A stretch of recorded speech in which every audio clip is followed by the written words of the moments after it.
Ով այս գիշեր գլուխն ավելի հանգիստ դրեց բարձին, ով ավելի հանգիստ քնեց։ Միքայել Սրբազանը, թե անմեղին դատապարտելու այս խայտառակ գործընթացին մասնակցած մարդիկ։ Պարզ է չէ այս հարցի պատասխանը, ասում է իմ զրուցակիցը։ Պարզից էլ պարզ է, որ այսօր ճաղերի հետևում ավելի ազատ է Միքայել Սրբազանը, քան նրա դիմաց կանգնած մարդիկ։ Սրբազանը իհարկե ով է ավելի ազատ մարդ։ Սրբազանը, որը ասում է այնինչ ուզում է եւ անում է ու չի անում այնինչ որ չի ուզում։ Թե դատավորը, որը աննախադեպ ճնշման տակ է գտնվում, մենք գիտենք, որ դատավորի ամուսինները ինչ որ ներքին գործերի աշխատող, հա, եւ հլու հնազանդ հրամաններ է կատարում, ով է ավելի ազատ մարդ։ Եվ այսպես Շիրակի թեմի առաջնորդ Միքայել Աջապահյանը դատապարտվեց 2 տարվա ազատազրկման, դատավոր Արմինե Մելիքսեթյանի վճռով։ Աջապահյանը մեղադրանքը չի ընդունում, ներողություն չի խնդրում։ Ինչու ներողություն չեմ հայտնում, չեմ արել եւ ումից է։ Պաշտպանները, քաղաքական վերլուծաբանները գնահատում են, որ սա քաղաքական հետապնդում է եւ բնականաբար պատրաստվում են բողոքարկել դատավճիռը։ Չնայած հույսերը, որ կարող են հաղթել, վերաքննիչ եւ վճռաբեկ դատարաններում մեծ չեն։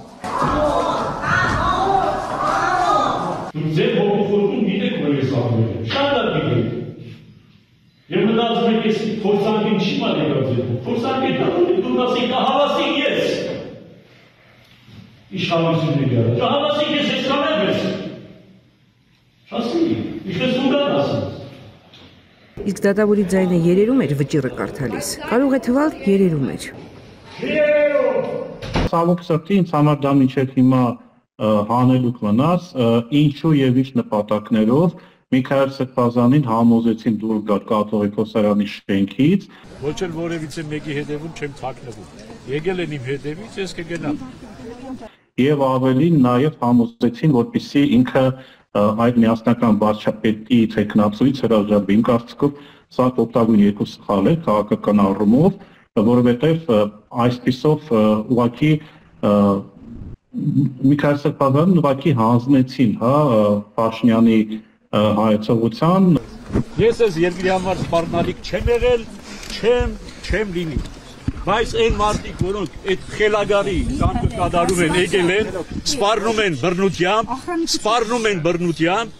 ես գնում եմ իրենց հետ։ Բագրատ եւ Միքայել Սրբազանները շատ անհարմար ախոյաններ են Փաշինյանի համար, ասում է։ Նրանք դասական քաղաքական գործիչներ չեն, նրանց գործը Աստծո հետ է, եւ ով կարող է նրանց վախեցնել, կաշառել կամ լռեցնել։ Այստեղ է իրենց հզորությունը, ընդհանրապես ոչ միայն հավատացան մարդկանց մասին է խոսքը, այլ գաղափարական մարդկանց մասին է խոսքը։ Եթե մարդը հանուն գաղափարի պատրաստ է գնալ զոհության, հա, եթե պատրաստ է իր կյանքն տալ հանուն իր գաղափարի, հանուն Աստծո, այդ մարդիկ ամենաուժեղ մարդիկ են եւ այդ մարդկանց դեմ շատ դժվար է պայքարել։ Միայն թե պետք չէ մտածել, թե ժողովուրդն անտարբեր է այս գործընթացի նկատմամբ։ Այդպես չէ, վստահեցնում է Տիգրան Քոչարյանը։ Հիմա ունենք այն ինչ ունենք, բայց հետևությունները պետք է անել եւ պետք է հասկանալ, որ եթե ժողովուրդը գալիս է քեզ պաշտպանելու, պետք չի լսել մարդկանց, ովքեր քեզ համոզում են, որ ավելի գնաս հանձնվես։ Փաշինյանը երբեք կոմպրոմիսը չի ընդունել որպես մեծահոգություն, Փաշինյանը կոմպրոմիսը միշտ ընդունել որպես թուլություն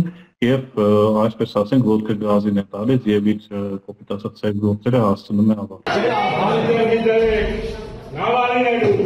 Որ ասում է ես այնտեղ ավելի ազատ եմ, դրա համար է ասում, որ ինքը իրականում այն եզակի ազատ մարդկանցից է հիմա Հայաստանի Հանրապետությունում, ով որ իրենից կախված ամեն ինչ արել է, այս դավադիր, այս նենք իշխանության դեմ երեսը պատռելու եւ ճշմարտությունը հայտնի դարձնելու համար։ Գյումրիում այսօր տոն է։ Գյումրիի օրն են նշում գյումրեցիները։ Ինչ սրտով, ինչպես։ Իմ մյուս զրուցակիցը հենց գյումրեցի է, ասում է հիմա դուրս կգան տոնակատարություն, հրավառություն, կարծես թե ոչինչ չի եղել։ Չգիտեմ ինչ միջոցառումներ կան, բայց իմ մոտ տպավորությունն է, որ դա նաև հատուկ այդպես արեցին, որպեսզի ցույց տան, որ ընդհանուր գյումրեցիների վրա որևէ ազդեցություն չի թողել Սրբազանի Շիրակի թեմի առաջնորդի բանտարկությունը եւ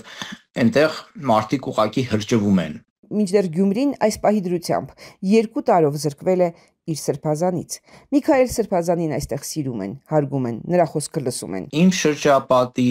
հետ կապված կարող եմ ասել, դա հասկանալի է, որ շատ վատ են տանում այս ամեն ինչը, բացի այդ ես հենց նոր բազմաթիվ նամակներ եմ ստանում տարբեր օգտատերերից Facebook-ով, ովքեր շատ վրդովված են, դատապարտում են, այդ տոնի հետ կապված բաներ են ասում, թե ինչ սրտով են հելնելու Գյումրիում տոնելու այդ Գյումրու օր կոչվածը եւ այլն, այսինքն հանրության մեջ կարող եմ ասել, որ շատ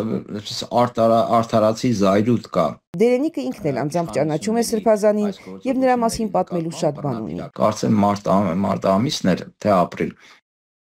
Այնտեղ երկար զրուցեցինք Սրբազանի հետ տարբեր թեմաներով, ահագին բաներ նաեւ ինձ նախատեց, անցյալի հետ կապված տարբեր դրվագներ։ Սրբազանը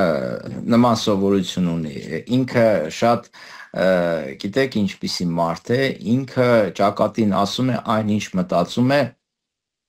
շատերը դրանից շատ են նեղվում, ինքը խորհուրդներ է տալիս, նախատելով խորհուրդներ է տալիս, սխալների վրա է մատնացույց անում, այն ինչ ինքը կարծում է, որ սխալ է տեղի ունեցել, այսպես բավականին անկեղծ զրույց ստացվեց մեր մեջ, ու հետաքրքիր բան ասեց, ես օրագրի մեջ ամեն ինչ գրում եմ, արդեն տևական ժամանակ է, երևի մի քանի տասնյակ տարուց ավել 30 տարի, եթե չեմ սխալվում, էլ կարող է ավելի քիչ, ասենք ամեն օրը գրի է առել Սրբազանը։ Հավանաբար դա հատուկ ծառայությունները նաև լսած կլինեն, դրա համար են հենց օրագրի վրա հարձակվել։ Ու այդպես խոսում ենք նաև Ալեքսանդրապոլի Գյումրու պատմության հետ կապված իմ գործունեությունից, հրապարակումներից, որտեղ եկեղեցին առանցքային ու հոգևորականները առանցքային դերակատարություն ունեն, այդպես կես կատակ, կես լուրջ ասես լավ, ես որ մահացա, օրագիրը կտամ քեզ կհրապարակես, քեզ կթողնեմ, որ հրապարակես, այդտեղ ծիծաղեցինք, հա, Թումասյան Վանն էր նաև այդտեղ, ասեցինք Սրբազան ջան, դու ապրի, օրագիրը մեզ պետք չի։ Գուցե մի օր իրոք այդ օրագիրը կհրապարակվի, այսօր այն դարձել է Սրբազանին իր խոսքերի, իր մտքերի համար դատապարտելու մի գործիք, իր եղենապացույց։ Փտները մտցրեցին օրագիր, այսինքն մտքի մեջ, երբ դե բան չգտան։ Հասկանում եք։ Որտեղ իրավունք չունեին մտնել։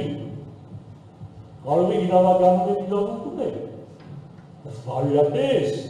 իրավունք չունեն։ Օրագիրը, այո, իշխանությունների կողմից օգտագործեցին նման, չգիտեմ, ես այլասերվածությունից բացի ուրիշ բառ չեմ գտնում, այս ինչ որ տեղի ունենում հիմա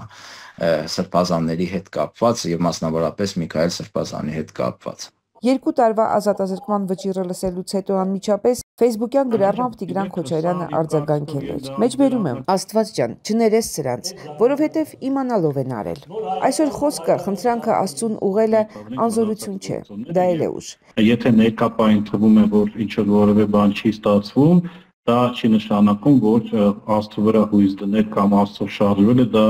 սխալ է եւ դա թուլությունը հոգեվոր ուժն է, որ պետք է հաղթի այս իշխանությանը։ Նրա խոսքերով հավերժական ոչինչ չկա լուսնի տակ։ Միքայել Սրբազանի բանտարկությունը ժամանակավոր է։ Իսկ ով մտածում է, թե իր իշխանությունն է հավերժական, նույնպես չարաչար սխալվում է։ Շակի Ավոյան, հրապարակ։